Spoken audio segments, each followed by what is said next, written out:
पारे पोट्ट हा फक्त विदर्भाच्या पोट्ट्यासाठी प्रश्न आहे. समजा तू परीक्षा देऊन राहिला आणि असा तुले प्रश्न 24/5 अरे सर लय मोठा आहे का, एकदम इझी आहे. काही मारत असे करतील 24/5 5 चुक 20 त्याचा गेला बापाचा तिथून 24 गेले ऑलरेडी 4 आता 4 नाही 5 पेक्षा पण काय तुम्हाला माहिती आहे 0 येशील आणि इथं 3 बरोबर आहे. कारण की शाळेत शिकवलं आता 5 तू 40 ले 5 करायसाठी 48 बाबा तर किती गेला 8 मार्क आणि इथे उरले 0 थांबशील तू मला माहिती आहे ना. शाळेतला कार्यक्रम होता आणि शाळेतला कार्यक्रम बरोबर आहे, त्याच्या हिशोबाने तो बरोबर होता.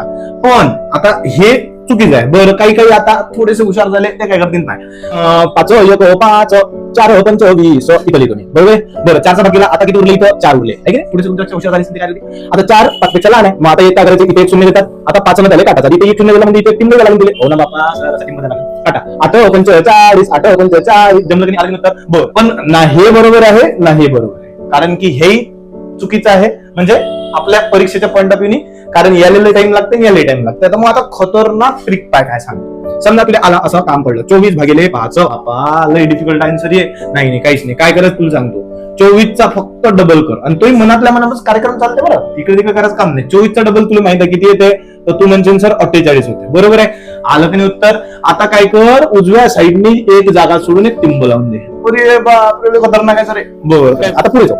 आता घ्या समजा तुझा नंबर कोणता घेतो चल 48 आपण 48/5 बरं 48/48चा फक्त काय करतो डबल कर 48चा डबल कर. तुला माहिती आहे 48 डबल किती होतं सर 96 होते. ओ बापरे खतरनाक 48 डबल एक जागा सोडून येतो फक्त एक टिंब लावून दे आहे की काय कर टिंब लावून दे. आलं की नाही 96 जमलं की कार्यक्रम.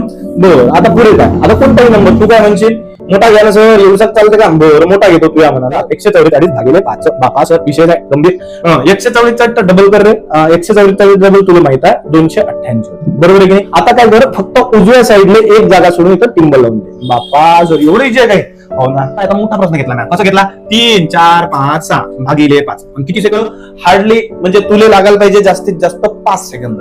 पण आता काय करायचं पाहिजे तुला सांगतो 34चा डबल 68 आहे की नाही 34चा डबल 68 आणि 56चा डबल 112. आता इथं थोडस 112 म्हणजे 100च्या वर गेला तर काय करायला 3 अंक दिले होतो एक इथं ठेवायचा आणि इथं 12 ठेवायचा. बापा 68चा काय लिहायचा तो आले याचा 69 आणि 12चा जसा तसा आलं की नाही उत्तर. आता उजव्या बाजूला काय करायचं एक टिंब लावून द्यायचं उजव्या बाजूला एक जागा सोडून टिंब लावायचा. तू आता हे कॅल्क्युलेटर करून पाय बरोबर आहे. आता तुला एक प्रश्न जो 7 8 9/5 याचं उत्तर तू मला कमेंट मध्ये सांग आणि टाइम आहे 5 सेकंद. याच्यापेक्षा जास्त लागत असेल तो समजून जायचा तुला कोरोना झाला आहे.